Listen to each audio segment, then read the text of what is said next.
All right, so basically, I don't know if you ever like watched that in the clips or whatever, but basically, this is just a platform of what we like for women of color in general, but even more specifically, Black women. Basically, to get whatever off your chest. You know what I'm saying? This is. I'm a squirrel in y'all world. You know what I'm saying? If you wanna, you want, if you, I guess, but if you wanna,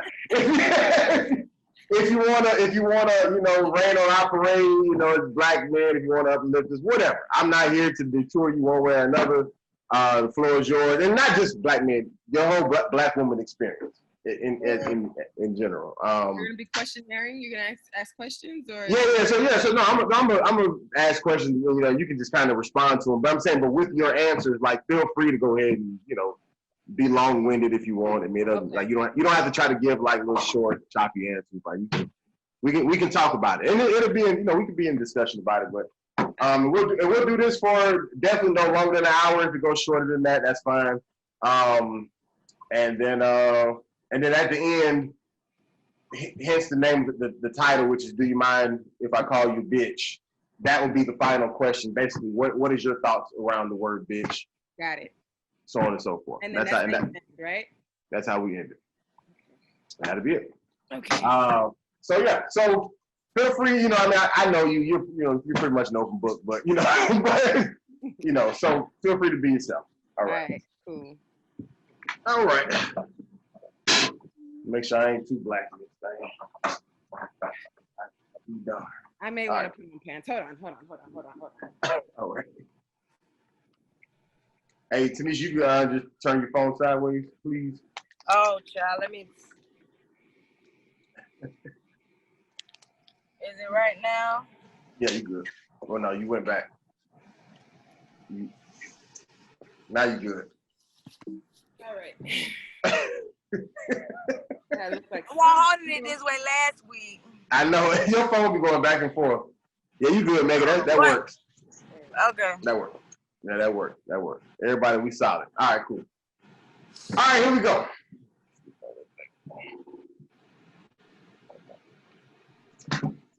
All right, well, welcome everybody to another episode of Do You Mind If I Call You Bitch, where the it's not complicated, but the controversial name of the show doesn't suggest how light of a show this is. It's not as harsh as that suggests, I should say. We're just here, to allow these beautiful women of color, queens as they're called in 2020, come and get some shit off their chest. You know what I'm saying? I am the solo swinging snake here in the building who gets the privilege of being here, part of this girl talk. My name is Rudy Wilson. Always my partner in crime here with me, Miss Tanesha Martin. Was popping. Yeah. All the way from the VA, 2 up, 2 down. Does that really belong to y'all, or should that be Atlanta? Like, do we split that, or how does that work? I feel like VA would definitely have it. Don't have to belong to Atlanta because I don't even like Virginia for real. They don't deserve to be 757. Right. I got you. All right, we'll take it. And then of course we always bring on a guest. We have a special guest today, friend of mine from the county of Dade, but she currently resides where I met her out here on the West Coast, in Los Angeles, California. Okay, well, she said her name herself. Miss Meggie Cherilus. What's poppin'? How are you? I'm good. You didn't even give me my proper rundown. Well, that's because I'm gonna let you. When we ask you about your background, I'm gonna let you get into all of that. I mean, that's okay. Well, cut this part out. She wanted a whole Michael Jordan Chicago Bulls intro. Lights cut off, music. Am I not the greatest of all time? Not that. My bad. Okay, well let's go ahead and get into it. Let's get into your accolades and everything, Meg. Tell us about you, where you from, what you done, what you doing, what you got coming up. Talk to us. Okay, well, I'm Meggie. You can follow me on Instagram @Megums. I'm an actor, comedian, writer, dancer. I'm a jack of all trades. I do hair, I do nails. I've been in LA for about 3 years, going on 4, minus Corona, because we lost a year from Corona. But while I've been out here, I've been in music videos from J. Cole, Too Short. I've worked with Issa Rae's production company. I've worked with All Deaf Digital. I've done plenty of things and more, and I'm willing to do it a lot more.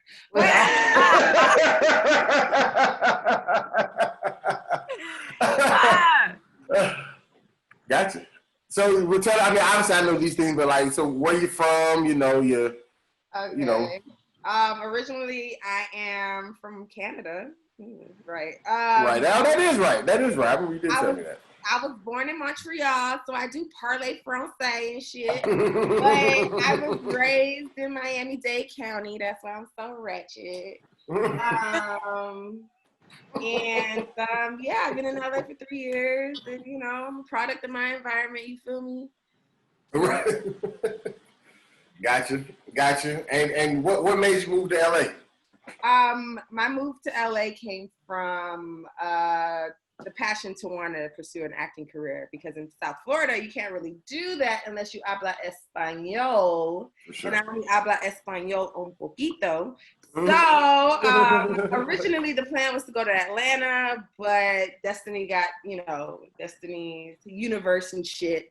Right. I ended up in LA. So gotcha. Yeah, I ended up in LA off of a random application to an acting school. And then I got a scholarship for that school. And then I've been out here ever since. What school is that? Beverly Hills Playhouse. Gotcha. Is that, not trying to be funny, but is there a lot of white people at that school, or were you like the one? Let me tell you about my first experience.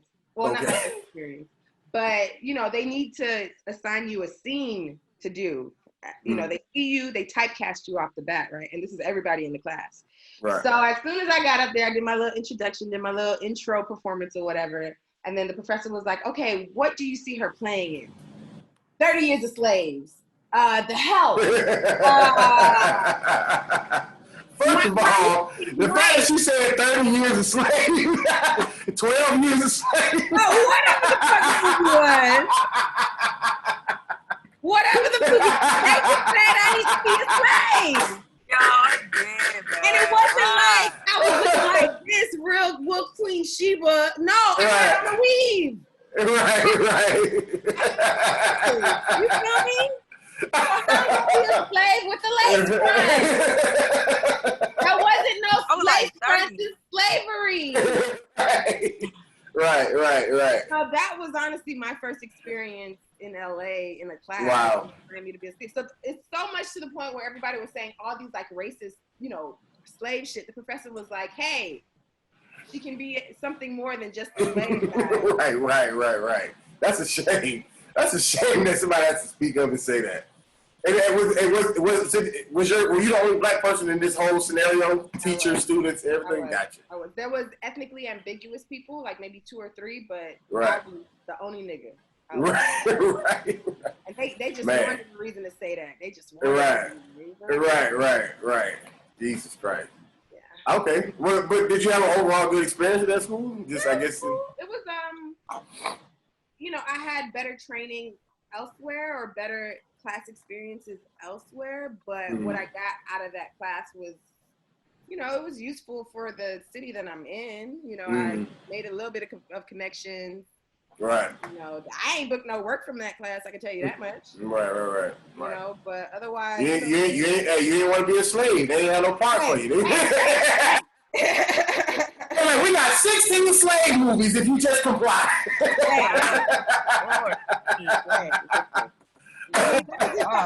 Let me do one. Funny. The first scene that I ultimately ended up getting casted as was a crackhead. Wow. They should have just gave you the slave. I would have been better with the slave. You've been better with slave. At least they was fighting for something. That's crackheads. Right. Crackheads is out here. Yeah. Jesus Christ. Okay. All right. This is what I wanted to ask you. Quick question. What moved you from Canada to Miami? Oh, my parents. They didn't like the cold, and my dad was having like an allergic reaction. I don't know. That's the lie they told us. But it was when I was young. I was real young. I was maybe 3 years old when I moved to the States. So, okay. yeah, we moved from Okay. Canada. They went from Haiti to Canada back to Miami. So, Wow. Yeah. yeah. They were just doing shit. They were just like, let's just go everywhere. So do you go back and like visit like that? Like I was supposed to be there this summer for like hella weddings. Like all my cousins got married this summer, and COVID. So your parents was born and raised there. No, my parents were born and raised in Haiti. Haiti. So I'm talking about. Do you be going back to Canada? Like you got cousins and stuff in Canada though? Yeah. Oh, okay. I didn't know. So your family of Haiti, like they all kind of moved. Yeah, there was like a great migration of right. In like the 70s or some shit like that. So everybody picked up and moved, but then it was too cold. So right. Had they just there, get that free healthcare and then move down south. Right. Gotcha. Makes sense. Makes sense. So so are you full-blooded Haitian? Like are you? There's like neither one of your parents is like African American. No. Gotcha. Zo Pound baby. Zo Pound baby. She got gang signs for everything. All right. I do.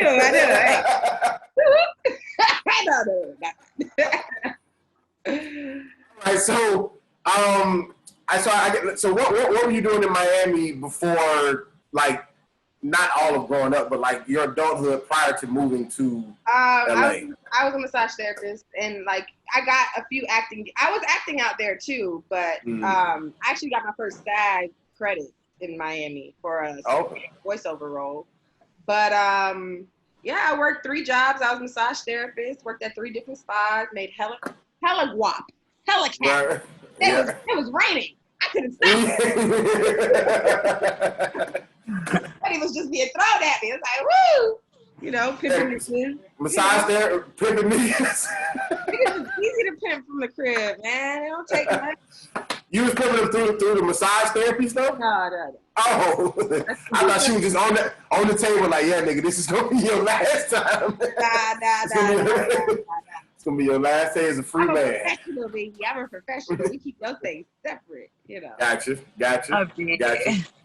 So why is niggas in Miami so easy to pimp? Are they that? I say they easy to pimp because they not. Because a lot of niggas from Miami are they hustles, big money haulers. It's just they have a different. You can manipulate them for a lack of better words. You can manipulate them. They really some simple-minded niggas, and they don't. They don't really care about shit, they're willing to risk it all, for a little taste, Right. Buy me a couple of bands. Risk it all in the sense of like their like wife and kids risk it all? You mean like all of it? Wife, kids, legality issues. Niggas be on house arrest talking about something, let me come see you. You can't. You can't. Beep. My mama go ask, what's that noise? I dated hood niggas. I dated scam niggas. I dated like legit niggas. But niggas from the crib is just something special, Okay. So I mean, but is a Miami is like Miami type, and I'm saying that even in going to just say whether it's the dreads, goals, whatever. Like, is that your flavor? Like, is that type of music? No, I don't like those rough looking Miami guys. Okay. No. Gotcha. I like nice and polished, slow fade. Right. If you're gonna have dreads, keep them neat. Right. Goddamn. The buds, right. And it's tied up, so it'd be like, There we. I can't be bothered with that. You feel me? Gotcha. Have you dated, especially being in Miami? Like, have you dealt with just strictly like black dudes, or do you went off to like the Spanish side of things? I don't discriminate. Okay. I don't have a preference. If you can come up to me and talk to me with some common sense, and then hey, if you throw a little money in my face, hey. Hey, love can be bought. Heard, okay? Love can be bought. I'm waiting for a motherfucker to buy my love. You know what I told niggas? This is off topic. No, this is on topic, but I told Go ahead. you know, sex is always talked about, right? Right. So then I was in a conversation with a group of niggas, and they was like, "Yeah, something, shoot the club up." And I was like, "Oh, ain't nobody shooting my club up unless they got $1 million, because I ain't having no kids until I get like at least $1 million." Right. Like, oh, that ain't nothing. I got it right here. And I was like, "Whoa, buddy! Whoa, wait! I need my $1 million." You know? Right. Let me earn it. Right. Yeah, I mean, yeah. That was in LA or that's in Miami? Miami. Well, they were in LA when this conversation happened, but they're from Miami. Right. So what's been a different experience when it comes down to LA dudes, or even just people you met out here, even if they may not be from LA, West Coast? They're just so, everyone is hustling in LA, right? Everyone is either an artist, writer, rapper, whatever. They have to, they're out here for the gold. For sure. So, people that I meet aren't really, interested in dating because, like, do you know somebody that can get me to where I need to be? And, people often use people. People use people regardless, right? But in LA, it's clear. It's like, okay, if you can't help me get to where I need to go sooner rather than later, then I'm just going to smash and pass, and even the sex is trash here. I'm just going to say it. Sex has not been good in LA. It hasn't. It's been very lackluster. It's been very non-erectile, Non-erectile? I don't even know. I don't know the proper terminology. They smash it like with a little noodle, like it's soft and just mushing in there? Wow. Like they got to pinch the head just to get it? Wow, that's...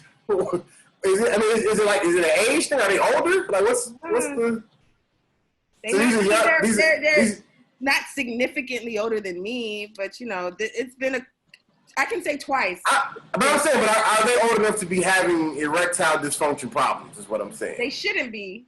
They shouldn't be at that age. They shouldn't. But hey, look, here we are. Here we are. Wow. Dick up. Talking about some cock rings and shit. I was like, what's a cock ring? What's a cock ring? What does that do? Oh man! I feel like we getting real candid. I feel like all the actors that I've had sex with, they've had some kind of erectile problem, and then they would be like, "Oh, it's because I jack off too much," and I'm like, "Well, stop jacking off." Wait, but why do you feel like it's something behind them being actors? Like why did you specify that they were actors? Like that's what I. That's just been. Hey, you know, you go on set for 12 hours. You parlaying background work. You talk to somebody. You find you a set babe. I done kidnapped a couple of set babes in my life. Okay, brought them back to the crib. Not intentionally, but hey, they ended up at my house. Hey. Sometimes I smash, sometimes I don't. But hey, they're here. So that's the majority of where I meet men. Gotcha. So have you dealt with? And I know this is far and few between in LA, if even at all. But have you met anybody? At least when I say not in the industry, like they're at least not an actor. Like maybe they was doing something else, but like. But I'm saying, like, so what was the difference with them as opposed to? Let me see. They're just, they're here today, gone tomorrow. Actors, I feel like because I'm an actor too, there's a similarity. There's, we can talk to each other. I can go to your house and you can help me self-tape, after or before you eat me out, whatever. I'm not picky. But like regular niggas. Yeah,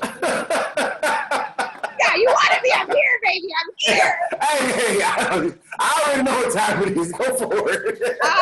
Hey, regular niggas. Regular niggas. What can I say about regular niggas? I've dated regular. Okay, so for a long time, for like the 3 years that I've been here, I've been like, I only date niggas 10 years older than me, right? Gotcha. But then I started meeting actors, and actors would sometimes be 10 years older than me. Sometimes they'll be, you know, closer to my age, whatever. Right. And I would only date older niggas, right? And older niggas try me too. Shit, I've been one dude. He stayed out by what's all the way down there past Long Beach, San Bernardino, San Pedro, whatever. He stayed far as fuck, right? Right. So basically, he would like low-key kidnap me for the weekend, and like, you know, because he didn't want to drive me back or whatever. And it's just, I was a sex slave. That's what I felt like. I felt like one of R. Kelly's, you know. Right. Right. Around the time the R. Kelly thing came out, and I was like, oh my God, is this me? Right. Right. Is it right? What's happening to me? Is this really happening? So like, and that went on for a good 3 months. That went on for a good 3 months. Wait.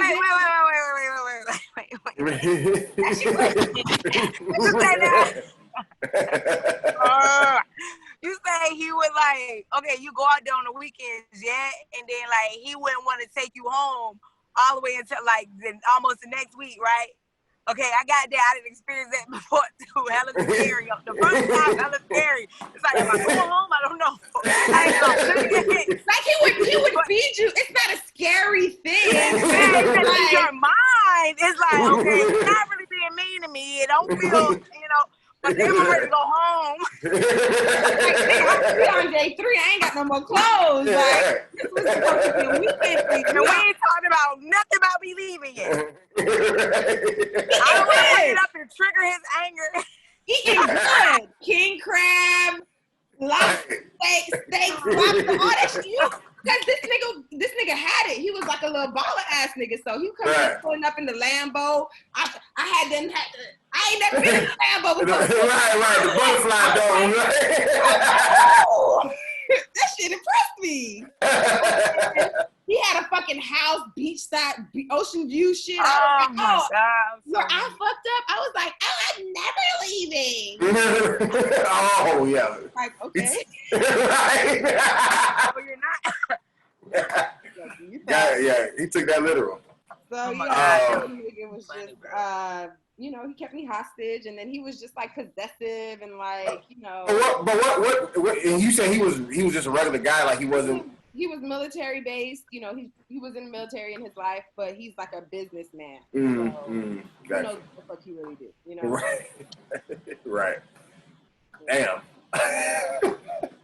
Put that took me out, bro. I swear that's just too funny. Like, have you experienced that type of treatment back in Miami in reference to like beach house, whatever?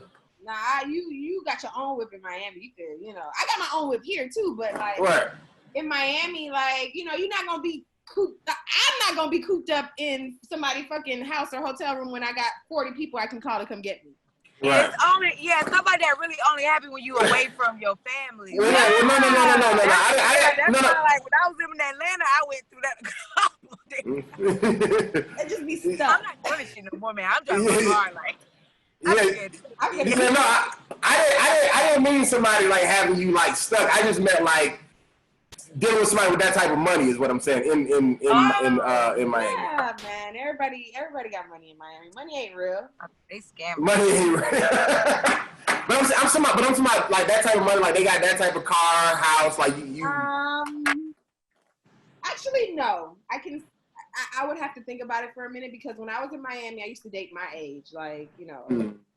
And then into my last relationship, he was 10 years older than me. That's when I started the whole older guy thing, but he was a fraud too. Right. But no, I ain't never date like, you know, the ballers. You know, I want to. But they're here. I'm available. Oh my God. But bitch, I'm about to be back there soon. So right. I'm gonna accept your challenge. Okay. I want to challenge you to find a rich.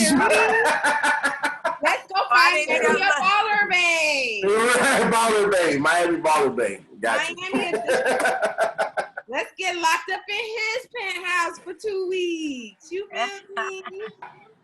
Take me out to Ball Harbor. Let's go shopping while you prepping me. Buy me the Birkin. I want to be a city girl too. What's up? The fuck? She got this all planned out. Listen, I do it well. So let's go back to the whole industry thing for a second in reference to you specifically. Like, so outside of the racist Beverly Hills school, what else has been your experience being a black woman so far in quote unquote, Hollywood, if you will? Like just the have you worked with mostly black people since that whole experience, or what's been the whole thing since then? Well, Black Hollywood, you're gonna get typecasted regardless. I even came up here and I was like, listen, if I can make my career being typecasted by a ratchet black girl, then so be it. Right. And you got to play the game with the cards that you're dealt with. So if I'm, perceived as, either the sexy or the best friend, I could tell you how many times I've been a best friend to somebody. Like I've been the whole world's best friend, Right. But, colorism is real. Like, you submit yourself for, any music video. I don't have the look. I have the assets, but I don't have the look. You know what I'm saying? So I'm not a size 2. I'm not, I don't have implants or fake ass or whatever. So I'm not going to get the roles that technically I should be qualified for. Right. And I'm not going to get the ethnically ambiguous because, hey, these are naps.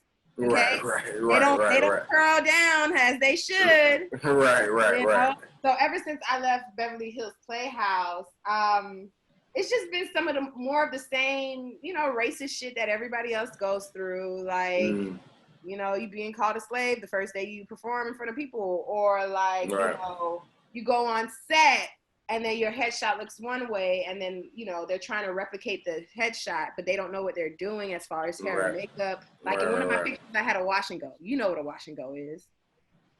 So you're talking to Tanesha? I don't know. Tanesha, you know what a wash and go is. Oh, okay. Rudy, I wasn't talking to you. So the wash and go look is in my headshot, and then when I get to set, I had my hair in a slick puff or whatever, and they're like, "Oh, is there any way we can bring this down to what your headshot looked like?" And I was like, that requires some work. And it was like, well, can we curl it? Can we curl it with a curling iron? Right. You can, but that's gonna take some time. But we could just wet it. It's like, oh no, we can't have wet hair on camera. And I was like, okay, well I guess I gotta curl it. And them motherfuckers curled my hair for at least 3 hours. Oh wow. I bet. It's natural, ain't it? Should have went with the continued wash and go. That's why it's a wash and go. I'm sorry for misleading you on my headshot. It's the same hair. It's just wet over there. They probably can't wet their hair, but they can wet your hair and not be like that. They just don't know that. Right. But that's that. And let me see what other shit I've been through. Just the typical shit. Like what? No, go ahead. No, I was just gonna say it's like it's hard being a black woman in LA. Everything that is out in the social media talking about some racist this, racist that. It's true. It's true. Everything is racist. You gotta you gotta suck a fuck to actually book something real. Or you need to know somebody who's sucked and fucked to get to where you need to be. Somebody done fucked, right? When it was you or the person you know. I couldn't tell you how many married men in the industry talking about some, oh, I would love for you to meet my wife. Or I'm like, wife? Why do I need to meet your wife? Right. What are you guys gonna do to me? I'm already kidnapped. I don't want to go through this again. No! White men, black men, the actors be swinging, okay? That's how you get, that's where you make it. You get invited to them swinger parties, you're set. You set. Career going from there. I can believe that, though. I can believe that. Like, I really could believe that people out here in the industry is into some crazy shit. Like, you know, which is probably normal in their world, but like, you know, foreign to everyday people like us. Like, it's just, you know. Like, you fucking 4 people tonight in one? My walls. I want to keep them closed. My walls. Ow. So that was actually what I was getting ready to ask, kind of oh my gosh. Dealing with the whole women thing, so, like in the industry. So like outside of the sucking and fucking, what being the fact that I know this sounds crazy, being the fact that you're not the biggest star in Hollywood, I'm assuming you haven't done the sucking and fucking to get there. No, Since you're choosing not to go that route, what do you feel like a person who's not going to do that then has to go through to reach whatever level of success there is? A lot of work, a lot of free labor, a lot of independent shit, a lot of making videos, a lot of content, you just gotta constantly create content, honestly. And if you're not, then hey, you need a great agent. And if you don't have a great agent, this is I'm talking about myself. Like, I haven't sucked and fucked anything, but I will if it comes to the right opportunity. Let a motherfucking Robert De Niro talking about some dude. Yes. I'm weak. Ryan Coogler. Yes. Oh. It's crazy. Real life. You just have to constantly be creating content, like never not working. I know these are all slogans seen on Instagram, but that's right, for sure. What it is, you gotta constantly be pushing something. Like, once you drop something, you gotta drop something else. You gotta be a jack of all trades. You gotta be able to shoot, record, film, write, all of that shit. You know, and that's what brought me last year when I did my whole massage show, which is called Spa. You can find it on YouTube. That's MMM Spa. Fucking commercial plug. I'm send you the graphic. You can just read it. But yeah, last year I wrote, produced, shot, recorded, dressed, bought everything. I did a whole production from the ground up. Shot 6 episodes, and I submitted it to film festivals. And they all rejected me, all of them. Yeah, but you know, I didn't make the show to be in film festivals. I made that show to, you know, this is what I can do. This is what I have. Okay, so imagine if I had more of what I could do with more money, resources, writers. I can be it's gonna be real out here in these streets for me. You know right. But you know, you can only put out what you make and hope that the right eyes see it, or you know, send your information to somebody who can do something for you. And until that happens, just, you know, submit your stuff to these little raggedy ass casting websites. You know, do these motherfucking student films, table reads and shit. Table reads and shit. For sure. What is acting? Was acting like? Was that like a lifelong dream, or like when did that start? Yeah, no. Is that like always? I've been on stage since I can remember. My mom always had a camera. She was the camera lady. You know, she would run to the front of this church, you know, and record, get close-ups and shit on me. She always had me in front of a camera. The thing that's fucked up with my parents is they're both my dad's an electrician and my mom's a nurse. So when it came time to like, okay, now you're going to high school, you can't be, you know, in plays. You gotta set yourself up for the career that you want. They pushed me in the medical route, and I feel like, you know, had my talent been nurtured the way it should have been, we wouldn't be on Zoom right now.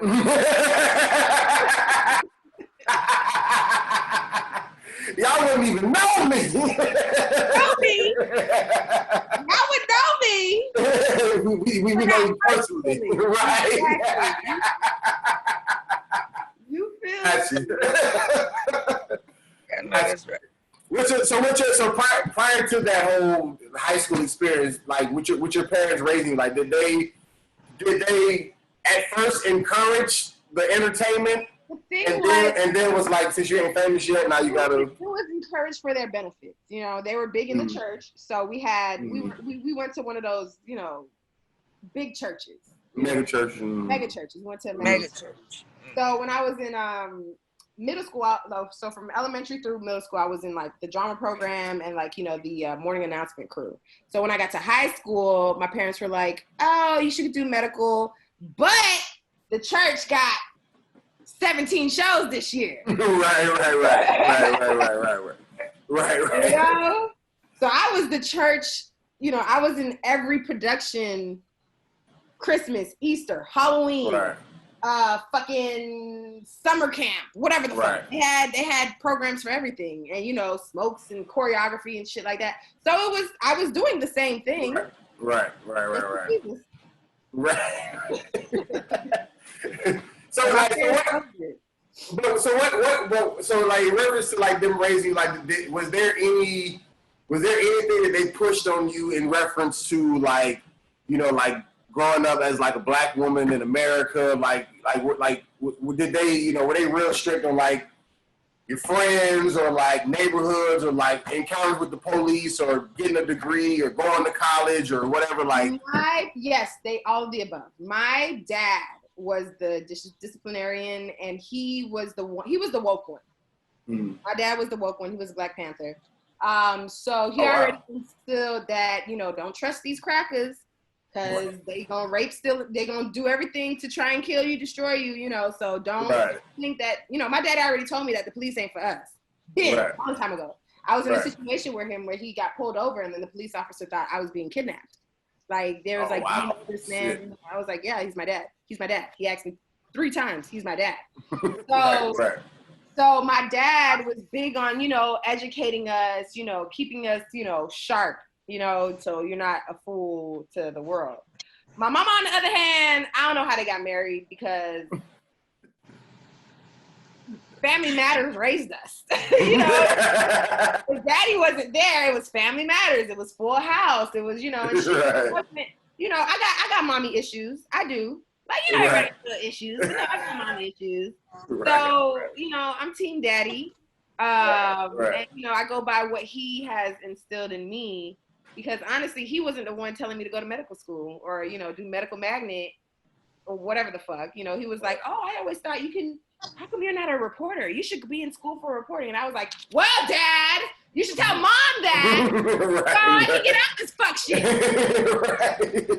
But anyways, 10 years later in a medical magnet or a fucking, what's my degree in? Health science. I got a degree in health science. Like the day I graduated, my dad was like, I never knew why you never went into journalism. And I'm like, well, Dad, it's a little now you say something. Maybe you were a little vocal. I would have listened to Mom.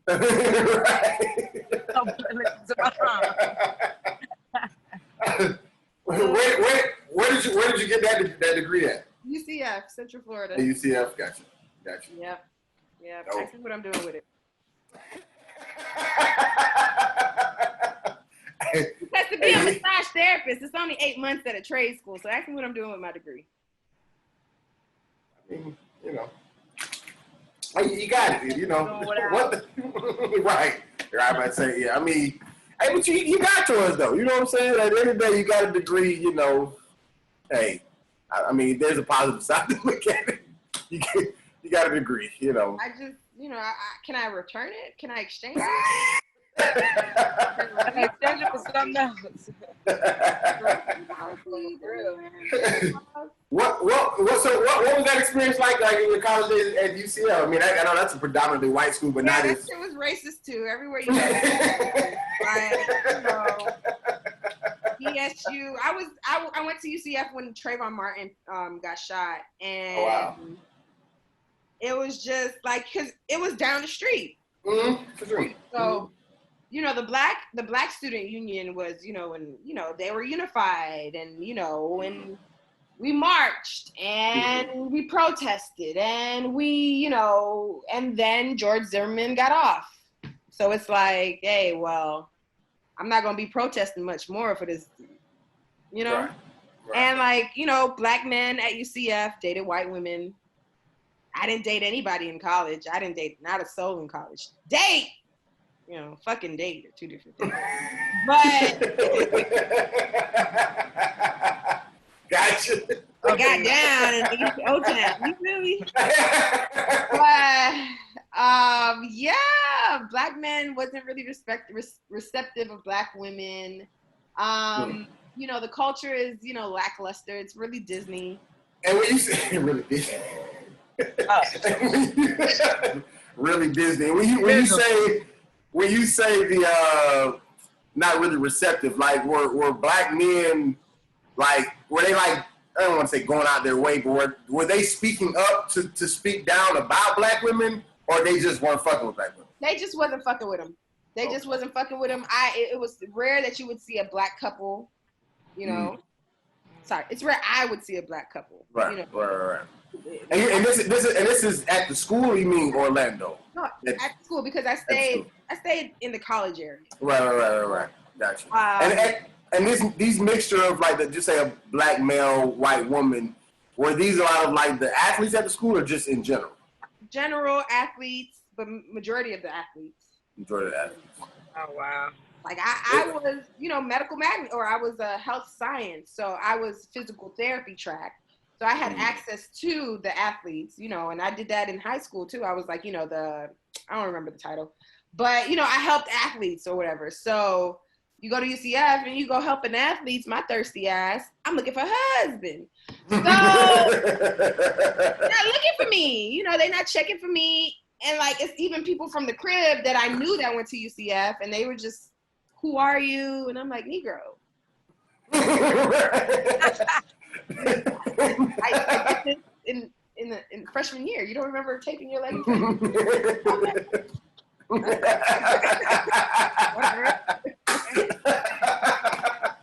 They ain't know who the fuck was taping them back there. They was like, who is this? Some black figure standing here. Where are the white women? The head affair. Hit the head. Where are the white? One of the funniest scenes, even though he's fucked up in real life right now, one of the funniest scenes ever to me is when, at the end of White Chicks, when Terry Crews found out that Marlon is a woman, he's like, yeah, you're not really, he's like, nah, I'm not really a woman. He's like, you're not white? He's like, you found me. That shit, he was like, Negro, please. I thought that was the funniest thing in the world. I think that's funny how it's relevant now. Right. Terry Crews, look at her face. Black people's eyes. He is not winning. Right, at all. That's what I said. He fucked up now. But yeah. But man, yeah, me and Tanesha actually went to college together. We went to a HBCU, but my sister went to a white school. I know other people who do it. So I'm always curious to know what the different experience is. Because our school, most black schools, including ours, is usually somewhere in the hood of whatever city, it's in or whatever. But our school is a smaller school, and it's almost like a second chance school, in my opinion. Because we went to school with, ex-felons, grandmas, literally 60-year-old women in class with you. You know what I'm saying? Literally. So for us, it was literally almost like a second chance school, in my opinion.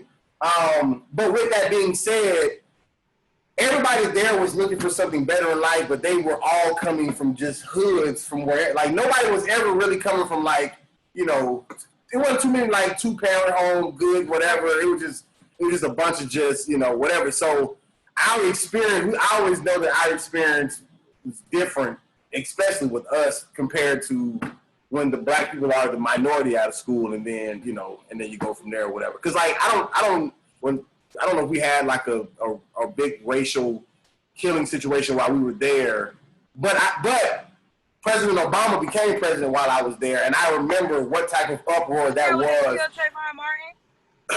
What year was that? I don't even remember. I'm not gonna lie to you. Probably 10, maybe. No, 2012, 13, no. Yeah, it 11. Was, probably. Well, well, 11 and 12 was my last year, so I may not have. I don't. Depending on when it happened, I may or may not have been there. But the one I remember specifically was when Obama won.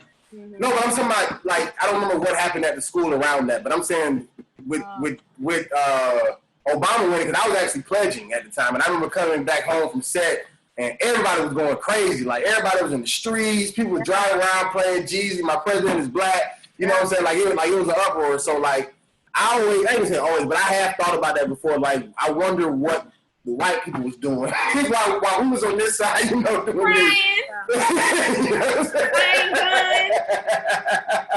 Watering up. Right. Emergency cave thing. Right. Whatever the thing is called. Like, little bunkers or whatever it is. Yeah, they was going into the bunkers. They was coming. They thought niggas was about to attack, boy. They thought niggas was gonna go loose. Gonna be out here in the streets. They thought niggas was gonna be they boss. Right. They thought just because Obama was president, all the black people got a raise. They was shook, okay? What are we gonna do? There's a nigger in the office. There's a nigger in the office. Hey, they thought it was a rap, boy. That's hilarious. They really did. They thought it was a rap. They thought it was a rap. Well, so just a few more questions for you, Meggie. Yeah. So what's been your whole or not what's been, but let me ask, has there been a transition in your, just say, black pride, if you will, with everything that has gone on more recently? The reason why I say that, because obviously we know with quarantine, for whatever reason, whether it's because we're sitting down more or whatever, but these recent events have not only sparked white America, but even those of us who are black, like, we all were always, like, proud of being black, but now we're, like, super proud. It kind of goes up to a whole other level. So what has that transition been for you with this recent stuff? I can say I've always been woke, you know. Right. I've always been very aware, you know. I was raised by my father, you know, and that third eye been there. That third eye ain't never go nowhere. You feel me? Right. You know, it might have closed. It might have But I can say, you know, it's been awakened, and you know, considering everything that's going on in society, you know, entertainment's giving us a lot of push. You know, they're releasing all this black content. Set It Off just came out on Netflix. Right, like you get like I binge watched Moesha. Yeah. All of a sudden, I'm speaking Harriet Tubman, and you gotta elevate your mind, my sister. I'm Moesha now all of a sudden.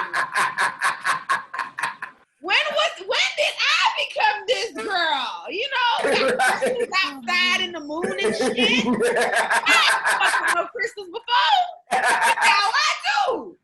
Maybe it's because you know, time on our hands. Maybe because, you know, I got your Amazon Prime shit. Whatever.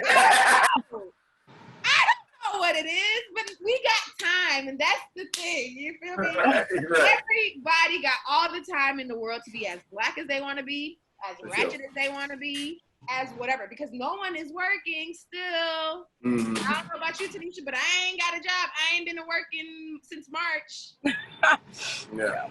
I ain't been to work. Nobody clocked in or nothing. The entire world is, and then that's the thing you gotta think about. The entire world is sitting on their ass not doing nothing.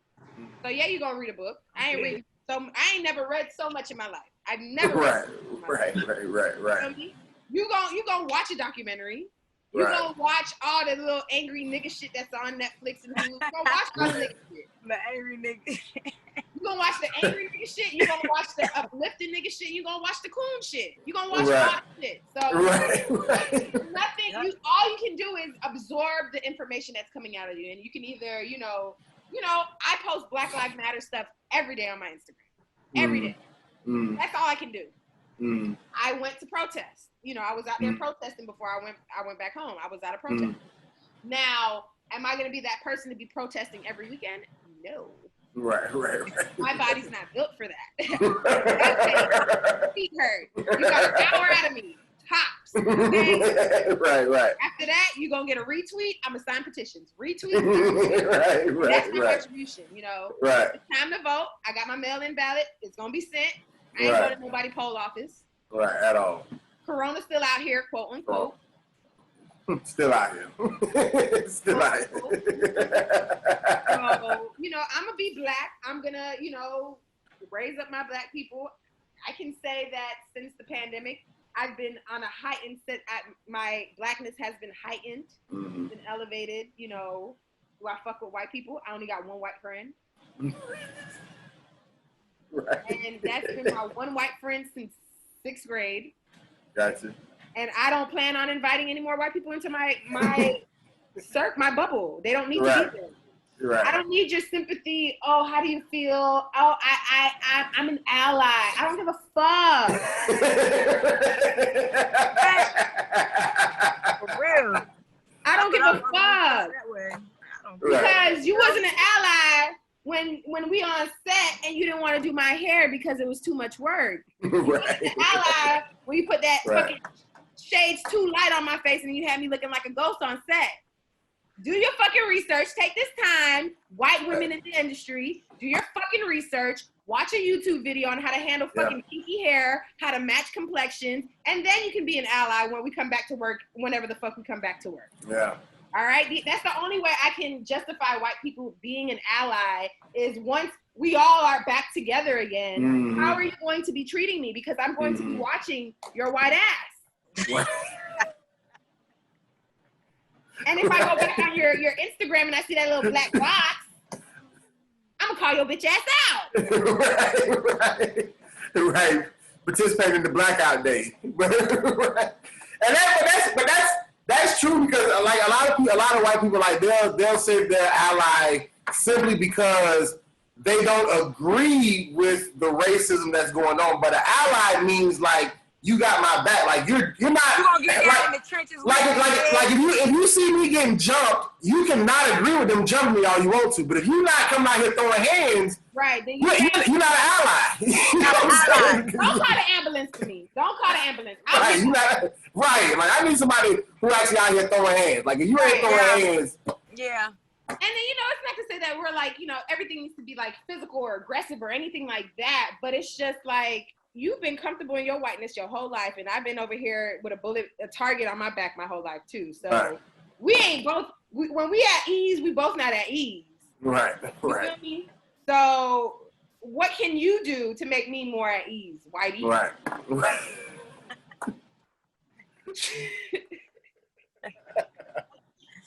Oh, girl. Let me ask you this: Do you think us as black men have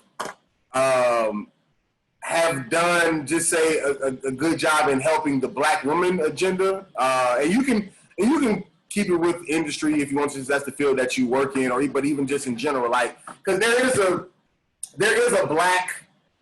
a whole black problem, like you get treated unfair for being black, but then there is a black male problem in the sense of just say everybody's a thug. And there is a black woman problem, which I'm gonna allow you to speak to. Then there's also like black homosexual problem. You know what I'm saying? So like there's and I think it's called like intersectionality or whatever. Like they create like this name for whatever. But with you specifically being black woman, and in reference to black men or even just other black women, black people in general, let's keep it broad. Black people in general, has black people in general helped the black woman agenda?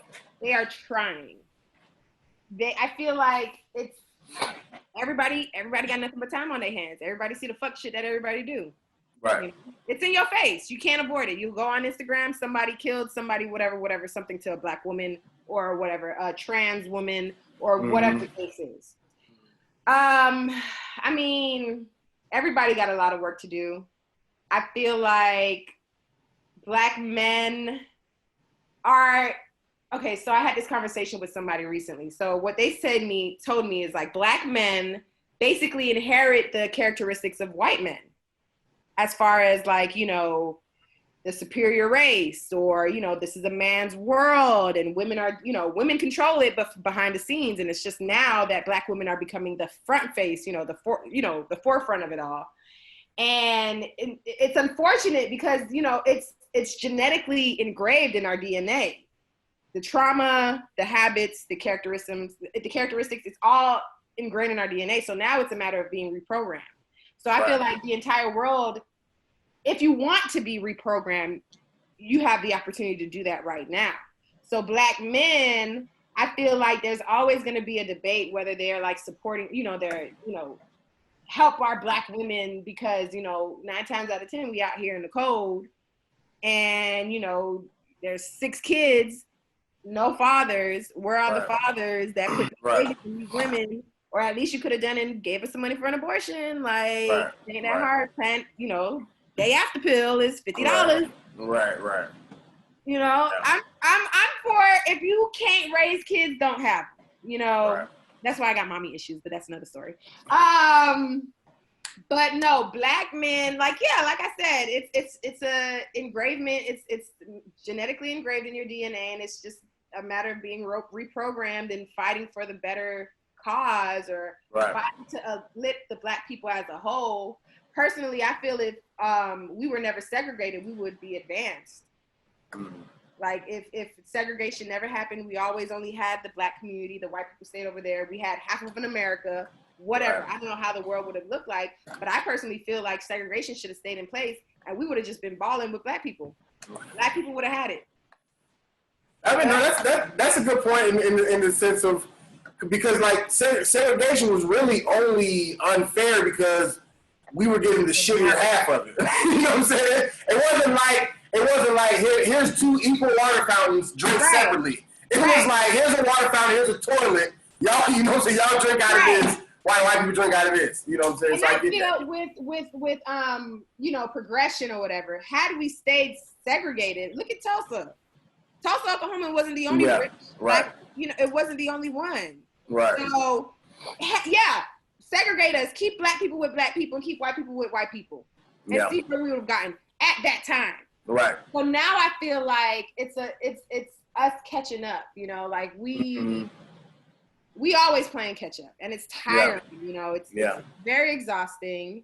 You know, Black people have to get creative because we didn't start at the same time. We you know, we ran past the green light at the same time, but we got and believe it, and what's so sad is honestly just a quick industry thing, not just with movies but sports, everything. What honestly makes us continue to play catch up is the more success that we have because of the fact that most of the time we get our success as the athlete, the talent, the whatever. So the people who are already ahead, they don't have the talent to do it, so they're just making money off of our talent. You know what I'm saying? So even while we're playing catch up and we got more and more millionaires, but you're still, you know, on the public streets. You know what I'm saying? Right. You're still behind even with being that person. So it's easy to control a race when you're saying like, okay, I'll give you the record deal or the shoe contract or the, you know, you can dunk, so I'm gonna give you this contract, whatever like that, but you still control them with, you know, how you want them to carry themselves, do whatever like that. And like you said, things are getting more heightened. Even the LeBrons and the Chris Pauls and whoever with coming to the NBA are doing more to push different narratives. And even Allen Iverson, he kind of changed things and he came in with his look. And everybody, you know, things change over time, but there's still major control there. And the biggest thing that I noticed, and I'll move on, was when I went to the America's Funniest Home Videos recording. I was sitting in the audience last November, and Alfonso Ribeiro, Carlton Banks, he's the host. And when I was just watching, how the whole show was being shot and whatever like that, like there was a white woman producer. And when this is all said and done, I realized like she's the one who's actually in charge. Like she was literally telling him everything to do, what to say, what not to say, whatever. Like he's just the talented face. You know what I'm saying? He's the well-known face. He's real, you know, witty. You know, he has all this flair about him. But the boring white lady in the background is the one making more than him, controlling, you know, what his image looks like, you know, on TV, whatever like that. And because we are so talented, Black people, a lot of times we just defer to what we naturally do, which is just be talented and don't jump to the business side, which makes you, make a lot of money, have success, whatever like that, but you don't have wealth. Assets. You know what I'm saying? Like Assets. to pass down the line, as opposed to, these other people who can pass basketball teams and football teams to their grandkids or whatever, because they've been owning this stuff, since whatever. So the whole thing. It's a whole thing.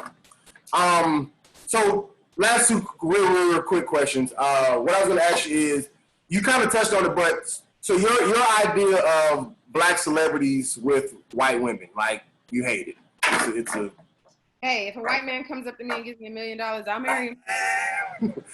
I get that. But what I'm saying is, but when it comes down to just that whole thing, like, do you have a problem with the mixed race thing at all? And then, but even more specifically with the like black celebrities marrying the white woman type of thing. Love is love, but I don't like to see it, obviously. I would much rather create beautiful black babies, beautiful brown babies.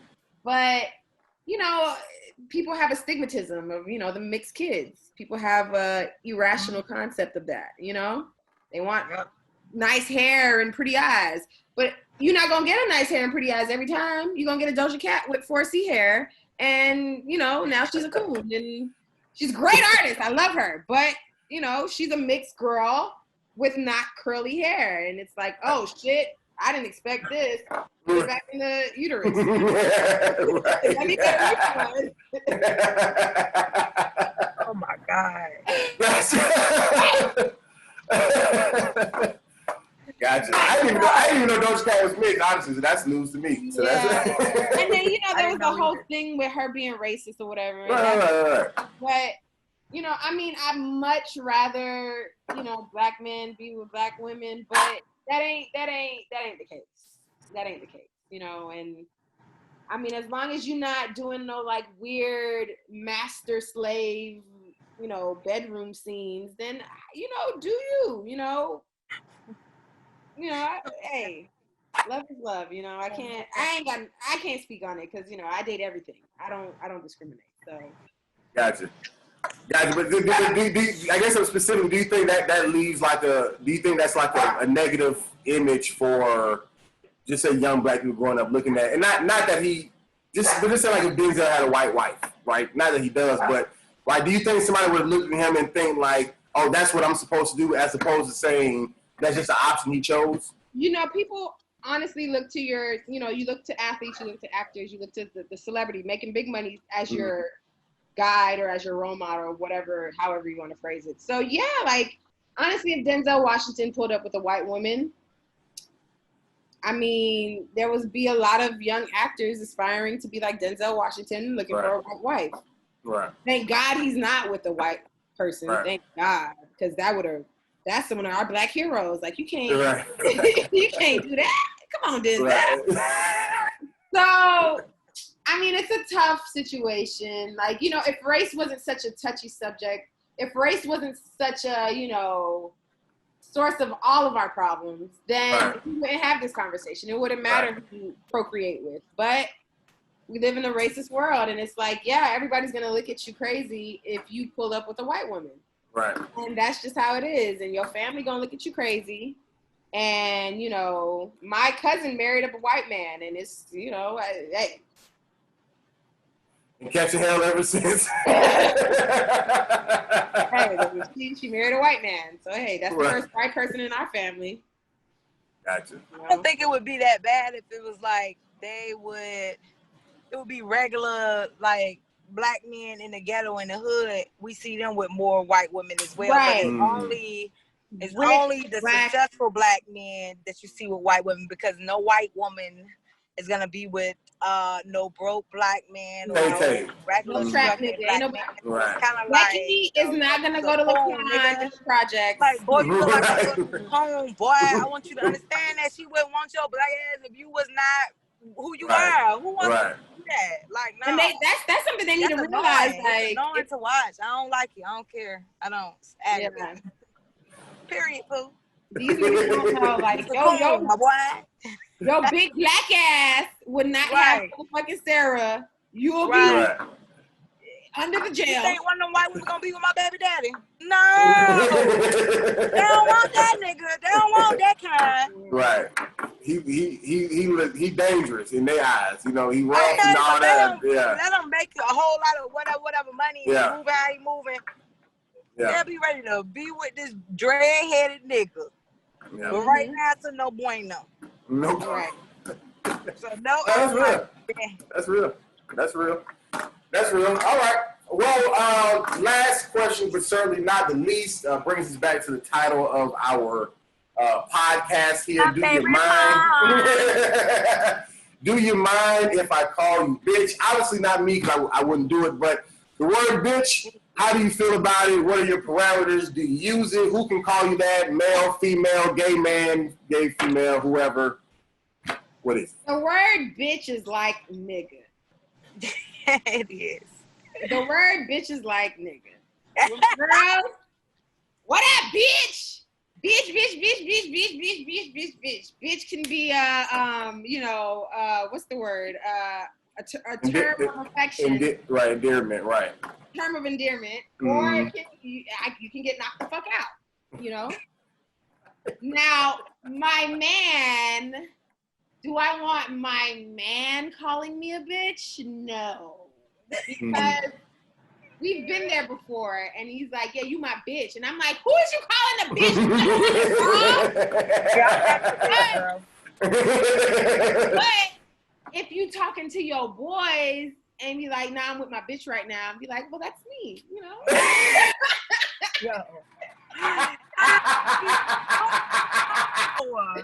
You made a very good point, my friend. That's true. Me. I'm his bitch. Okay? That's true. Because I haven't gotten mad like when they be going with that bitch. I just be like, he might call him back when he ain't with me. When he's not with his bitch, you could call him back. Like, thanks, man. I'll be ready to. Oh my God. Gay man can call me a bitch all day. That's fine. Because you're not trying to penetrate me. Okay. Right. There's no penetration going on. So yes, you are my bitch. Yes, we are bitches. Right. Whatever. Right. You know, I call my girls my bitch. You know, and they can call me his bitch. Just don't call me a bitch. Right. That's when I drop the mic. I got you. That makes total sense. I get it. I get it 100%. And she said, that's me. That's funny. All right. Oh, man.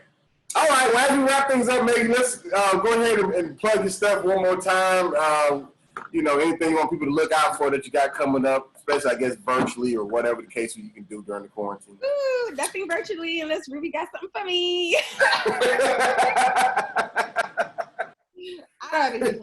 But Instagram, social media is at Megums. You can follow me on Twitter at Sweetbits. I know we don't have the same name, but whatever. I got it on Instagram. I have a website. You can go to www.MeggieCherilus.com. Rudy, you can spell that out for them. Gotcha. I have nothing. I'm not doing anything. Show you made on YouTube again. All right. You can go watch my show on YouTube. That's Spa. That's MMM space Spa, S-P-A. I have 6 episodes out. Be sure to watch that. Go on my YouTube channel. You can see all the things that I've done within this past year. Go on my website. You can see everything that I've ever done in my life. So check me out. Follow me on Instagram at Megums, MEGGUMZ. Gotcha. And if she will be booked, or you can be booked for acting, writing, producing, comedy, all of the above. Massage, nails, hair. Help me. Jack of all trades. Me, nigga. Well, nah, man, you've been dope, man. This was great. This was great. I mean, you always, every time you come through, you always bring the energy. Really entertaining. thing. I just wrote Like, up I'm out of sitting bed. here really watching like it ain't my show. I'm like, I'm supposed to be saying something, child. I'm just watching like, You listening? That's what you're supposed to do. You're supposed to be listening intently. You be listening intently. Girl, you come in when you need it. Shoot. oh, weak. Yeah, right. Well, Meggie, you already know, man. You always welcome to whatever it is I got going on. I appreciate you coming through. Tanesha, tell them where you want to be found. I'm not gonna say it because I know I always choose the wrong Instagram. So. Okay, so my IG is tani.ent. That's TAUNI.ent, and that's all I be on for real. Right. That's all we all be on. Instagram just be like, bitch, you already seen this. Get off your phone. You've reached your limit. This is the end. Nobody else has posted anything. Yeah. Okay. And then RudyComedy.com for me, because I'm switching everything over. Like I'm about to stop fucking with YouTube, all that. Like I mean, it's just pointless. Like they already famous enough. Like I'd rather just do everything through my website and just do my own shit. Facts. So. Yeah, bring yourself your own traffic. Set up your domain. You paid for it, honey. Yeah, that's what I literally was just meaning about that before I got on this. So RudyComedy.com. That's it, man. I mean, I still do Instagram and stuff just for like short promo clips, but as far as long form content and live videos, live stream, I'm doing all that website. So that's it for me, man. Meggie, appreciate you. Megan's Spa, check it out on YouTube. Whenever Tiny wants to throw out some more music out there, she'll be back in these streets. And then, and then of course. I mean, the stuff that's out there already go. It's gonna forever go. Let's not, okay. So SoundCloud is Tiny Official. Tiny Official. It goes. It's gonna always go. Hurry, poop. Y'all are crazy. Each and every Saturday, man. Do you mind if I call you bitch? We out. We done.